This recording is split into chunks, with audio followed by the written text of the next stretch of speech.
اهلا وسهلا اخواتي، كي دايرين؟ لاباس عليكم؟ كنتمنى تكونوا بخير وعلى خير، ويلقاكم هذا الفيديو نتوما باحسن الاحوال ان شاء الله. كنرحب بكم كاملين وكنقول لكم دار داركم، وشكرا جزيلا على المتابعه. اليوم ان شاء الله غادي نقترح عليكم حلوه ادواز اتاي او حلوه لشرب الشاي، سهله وسريعه توجدوها في رمشتين للكوتي، بدون زبده وبدون دقيق ابيض. نتمنى ان شاء الله تبقاو معايا حتى لاخر الفيديو. ما تنسونيش من لايك، الله يجازيكم بكل خير. وهنا بسم الله على بركة الله غنبدا معكم في المقادير والطريقة كيف عودتكم.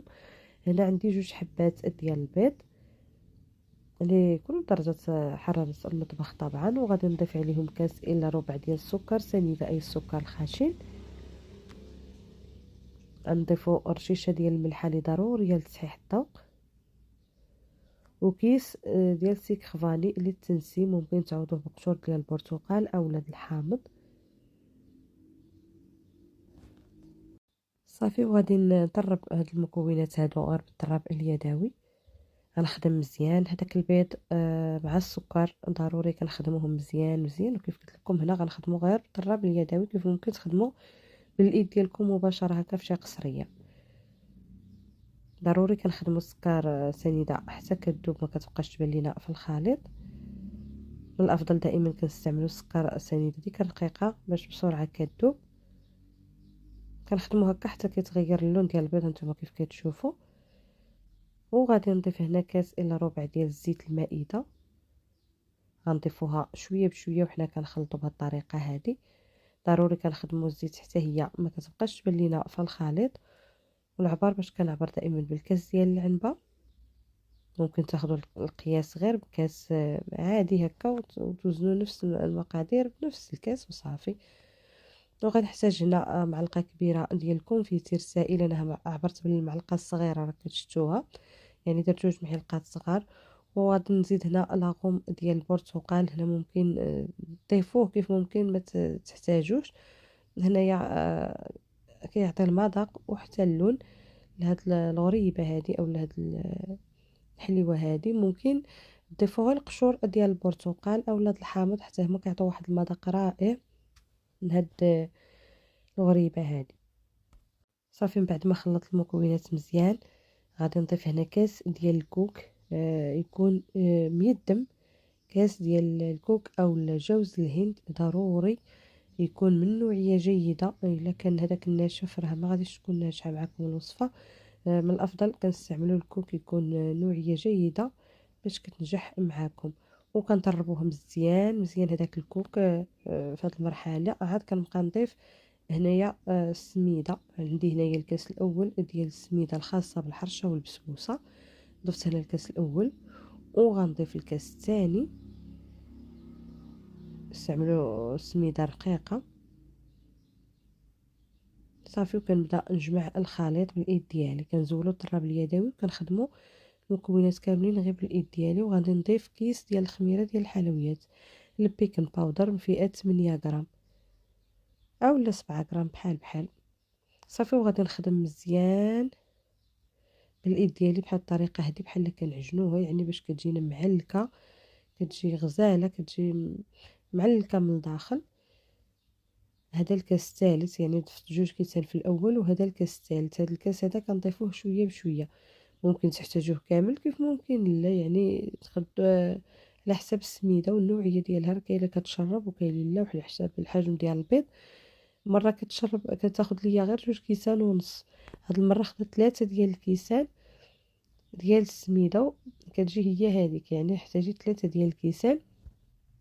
كيف قلت لكم الكاس الثالث ضيفوه شويه بشويه، يعني ما تضيفوش دفعه واحده، ضيفوه شويه بشويه. وانتم كتخلطوا بهذه الطريقه هذه بحال اللي كتعجنوها ولا كتدلكوها.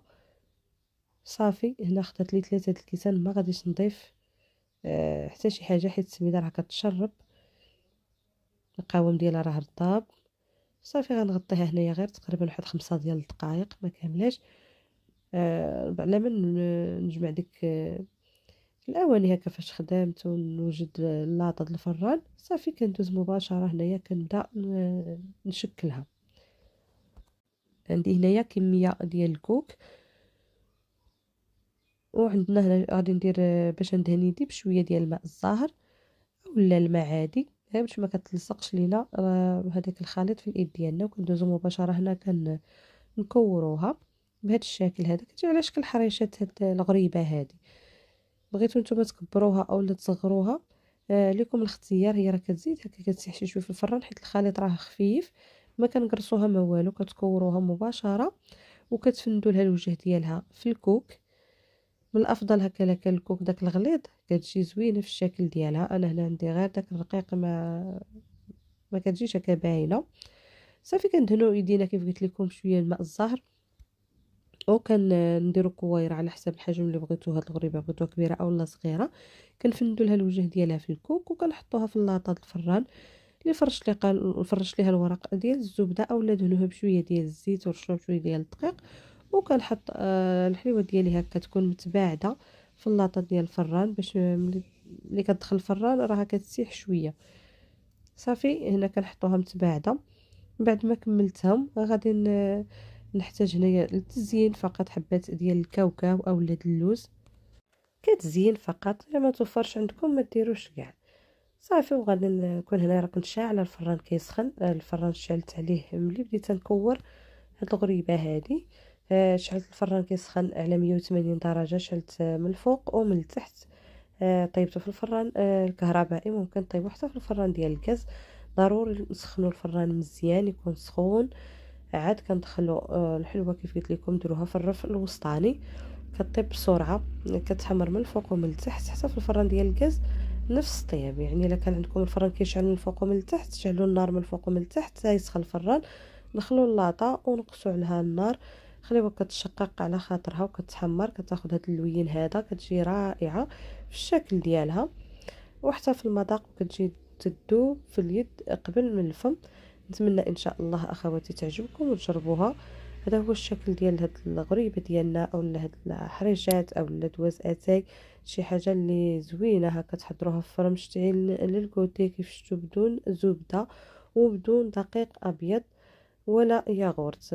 بسيطه وسهله وسريعه، وكتجي رائعه في المذاق ديالها مع داك لاغوم اللي ضفنا ديال البرتقال. والمذاق ديال الكوك كتجي اكثر من رائعه وخفيفه. نتمنى ان شاء الله اخواتي تعجبكم وتجربوها. هنا كنحاول نوريها لكم عن قرب. كتجي معلكه وكتجي كيف قلت لكم كتذوب في اليد قبل من الفم. ما تنساوش ان شاء الله هكا تخليو لي التعاليق ديالكم الزوينه اللي كتفرحني، ولي لايك ديالكم للفيديو. وشكرا جزيلا على المتابعه. الله يجازيكم كل خير، وبسلامه عليكم الى فيديو قادم ان شاء الله.